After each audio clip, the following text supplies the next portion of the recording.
Let's find the area of the largest rectangle whose base lies along the x-axis and whose top corners lie on the given parabola.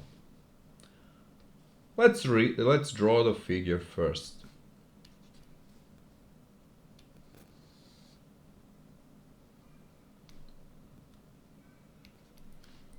We have a parabola y is equal to 1 minus x squared. It intersects with the x-axis at the point -1, 0 and at the point 1, 0, and it intersects with the y-axis here at the point 0, 1, which is actually the maximum of the parabola. Let's draw it carefully, like this. So we inscribe a rectangle between the parabola and the x-axis.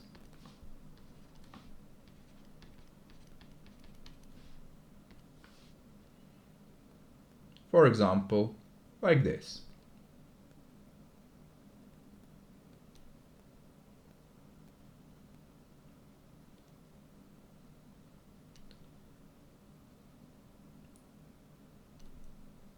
Here it is. Symmetry is obvious. We can take the right upper corner as a reference.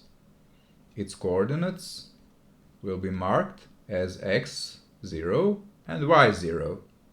Then we know that the lower right corner has coordinates x0, 0.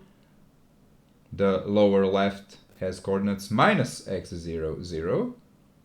This upper left corner has coordinates minus x0, y0.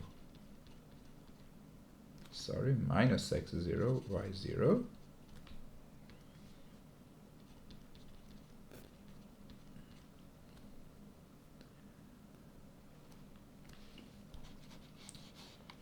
So now we can see that length of one side of the rectangle is equal to 2 times x0, and the length of the other side of the rectangle is equal to y0. Therefore, the area of the rectangle is equal to 2 times x0 times y0.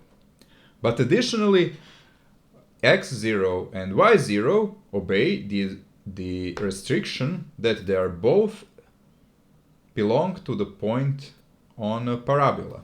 Therefore, y0 must be 1 minus x0 squared. That is, this point x0, y0 must meet the constraint, the formula of the parabola. Therefore, a as a function of x0 is equal to 2 times x0 times 1 minus x0 squared.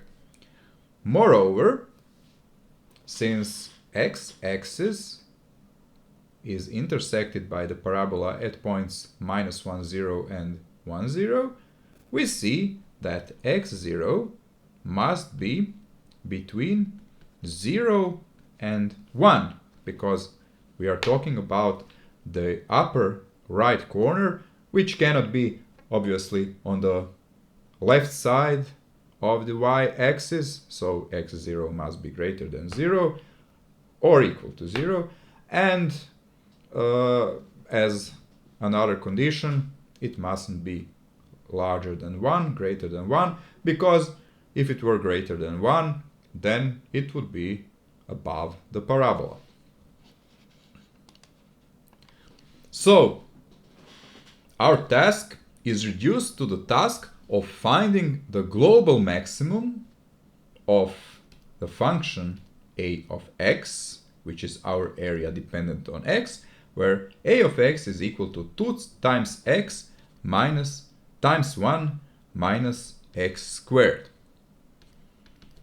we can also write it down as 2 times x minus 2 times x to the power of 3.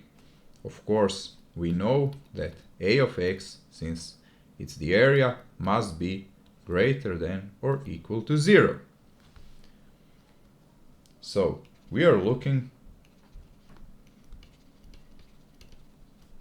for a global maximum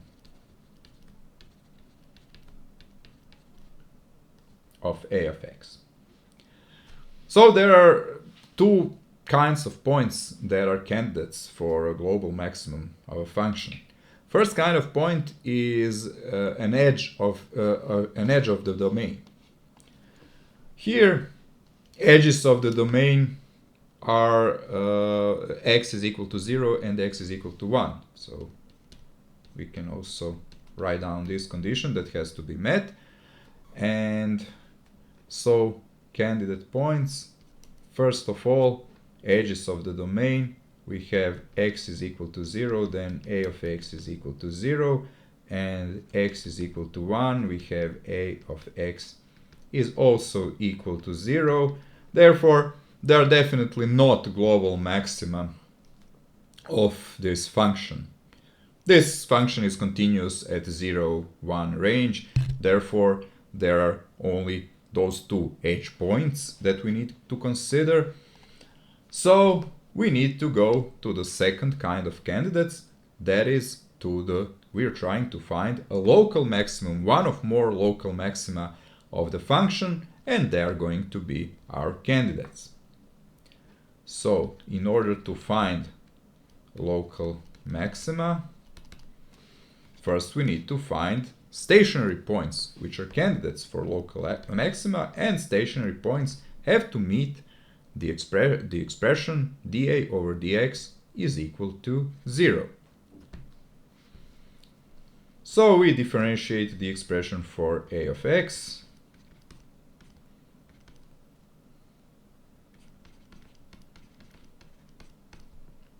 That is 2 minus 6 times x squared.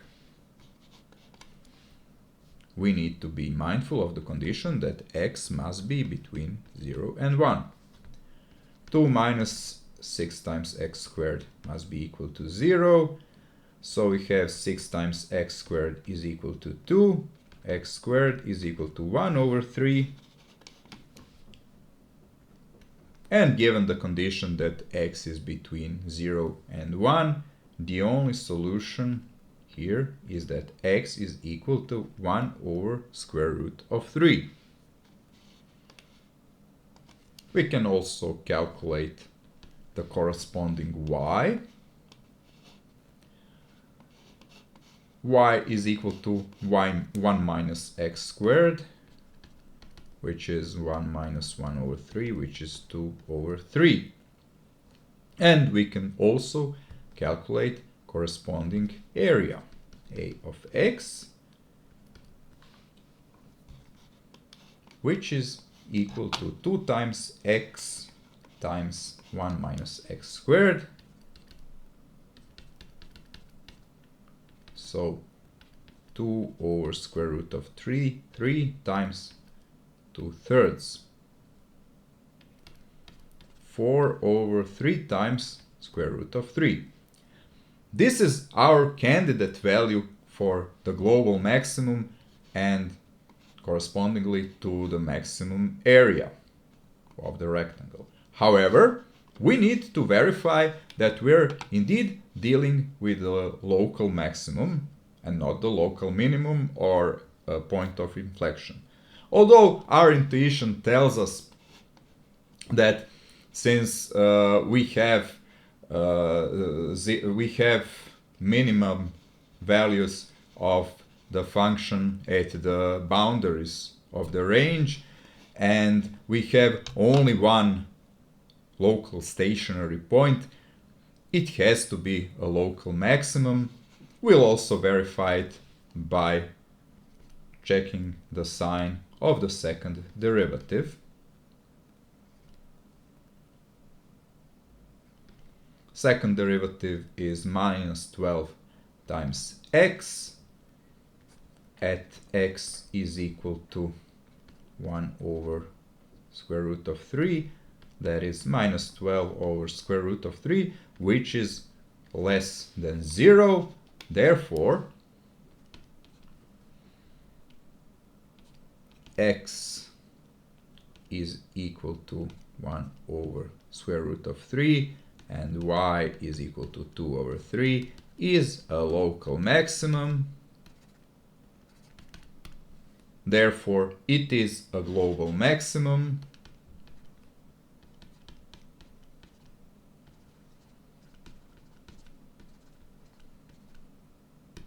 Since it has the highest value of a among all the candidate points.